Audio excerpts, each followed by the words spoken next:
ఏం చేయమన్నారు రిపీటెడ్ని వండుకోమన్నారా? It's amazing. ఇది మీరు పూలు కంటే కూడా ఇది ఇస్తే బెటర్ అని చెప్పేసి నిజంగా ఎవరికొకళ్ళకి ఇవ్వచ్చు. చాలా మందికి అనాథాశ్రమాలకి ఇవ్వచ్చు. చాలా నా రిక్వెస్ట్ కూడా అందరికీ చాలామంది విగ్రహాలు శాల్వాస్ ఇవన్నీ తీసుకొస్తూ ఉన్నారు.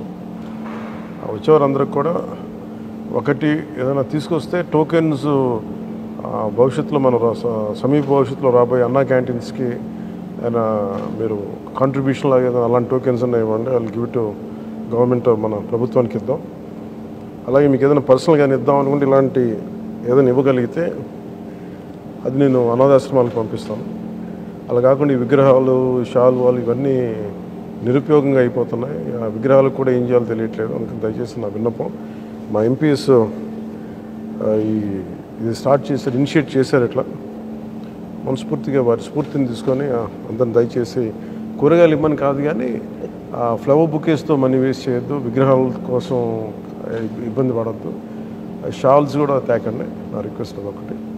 ఏదైనా చేయగలిగితే నాకు చేయకపోయినా పర్లేదు కానీ అట్లీస్ట్ అది ప్రజలకి కష్టాలు ఉన్న వాళ్ళకి ఉపయోగపడేలా చేయండి. I'm more than happy for that.